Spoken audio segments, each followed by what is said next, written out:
Hello दोस्तों, आज मैं आप सभी को एक भूतिया हॉस्पिटल की कहानी बताने जा रहा हूँ। यह एक दिल दहला देने वाली कहानी है और साथ ही बहुत ही खौफनाक बदले की कहानी है। दोस्तों, यदि आपको हॉरर स्टोरी सुनने में मजा आता है तो मैं गारंटी के साथ कह सकता हूँ कि ये कहानी आपको सुनने में बहुत मजा आने वाला है। दोस्तों, VM4 फैक्ट की एक और वीडियो में आपका स्वागत है।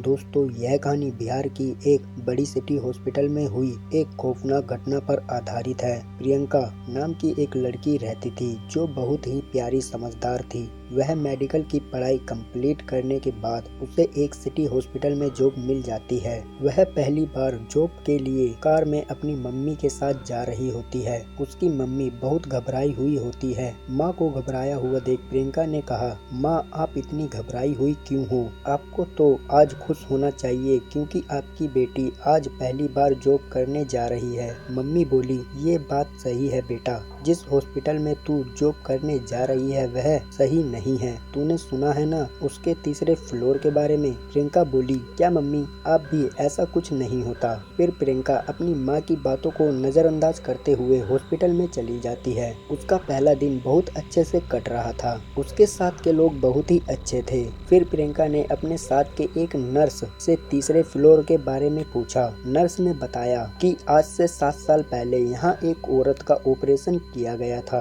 और ऑपरेशन में उसकी मौत हो गई। उसके बाद उसकी आत्मा यहीं भटकने लगी। फिर तांत्रिक को बुलाया गया। फिर उसकी आत्मा को उसी तीसरे फ्लोर में कैद कर दिया गया है। लेकिन अगर जान प्यारी है तो उस डोर की तरफ देखना भी मत। इन दोनों की बातें ही हो रही थी कि बोर्ड बॉय आता है, कहता है, प्रियंका, तुम्हें शाहिद सर ने बुलाया है। प्रियंका बोलती है, चलिए सर। फिर प्रियंका शाहिद सर के पास चली जाती है। शाहिद सर ने कहा, तुम्हारी आज ही ज्वाइनिंग हुई है। प्रियंका बोली, जी सर। शाहिद सर ने कहा, मैं तुम्हें एक दवाई की लिस्ट दे रहा हूँ, ऊपर जाकर स्टोर से ये दवाई लेकर आओ, पर इंजेक्शन काफी महंगे हैं। प्रियंका, जी सर, मैं अभी लाती हूँ। जब प्रियंका ऊपर स्टोर से दवाई लेकर सीढ़ियों से आ रही थी तो तीसरे फ्लोर पर आते ही उसके हाथ से दवाई गिर गई और इंजेक्शन लुढ़कते हुए फ्लोर के अंदर चले गए। प्रियंका सोची, उफ, ये क्या कर दिया मैंने, पहले ही दिन गड़बड़ कर दी। सर ने कहा था कि इंजेक्शन की कीमत बहुत महंगी है, अब सर को मैं क्या जवाब दूंगी? अगर सर ने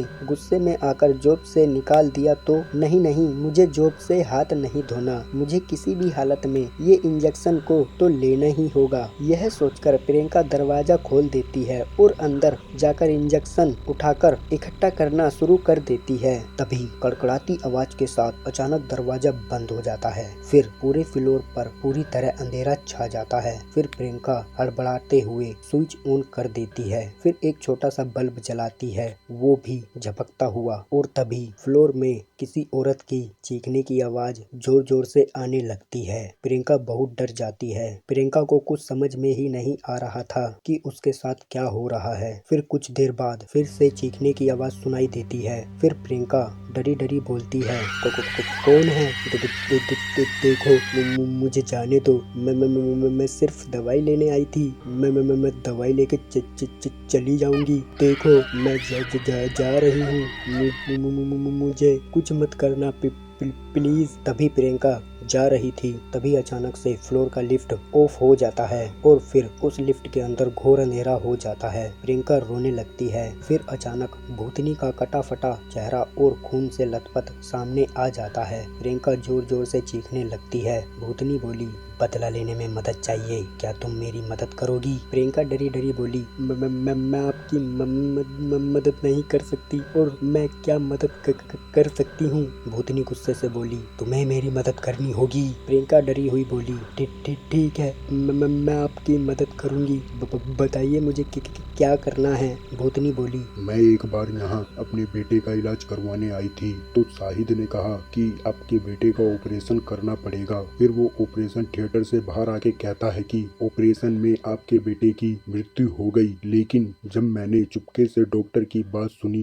तो पता चला कि मेरा बेटा मरा नहीं था, उसे मारा गया था और सारे अंग निकाल लिए गए थे। और फिर जब मैंने इसका विरोध किया और सबको बता देने को कहा तो उन्होंने मुझे भी मार दिया और यहाँ सबको बता दिया कि मेरी ऑपरेशन करते वक्त मौत हो गई। शाहिद अब भी ऐसा करता है, वह अच्छा इंसान नहीं है। प्रियंका बोली, जो तुम कह रही हो यदि वह सही है तो हर हाल में मैं तुम्हारी मदद करूंगी। फिर प्रियंका एक दिन अपने दोस्त को पेशेंट बनाकर शाहिद के पास भेज देती है। शाहिद उसको ऑपरेशन करने का कहता है। अगले दिन जब शाहिद ऑपरेशन शुरू करने ही वाला होता है कि तभी पुलिस आकर उसे रंगे हाथ पकड़ लेती है और लंबी सजा के लिए जेल में डाल देती है। शाहिद को सलाखों में देख भूतनी ने प्रियंका को थैंक्स कहा और तुरंत अस्पताल को छोड़ दिया और आसमान में उड़ गई। उसके बाद तीसरे फ्लोर को फिर से खोल दिया गया, जब अब वहां जाने से कोई नहीं डरता। दोस्तों, आप लोगों को ये भूतिया हॉस्पिटल की कहानी कैसी लगी मुझे कमेंट में जरूर बताएं। अगर आपके पास भी ऐसी कोई हॉरर स्टोरी है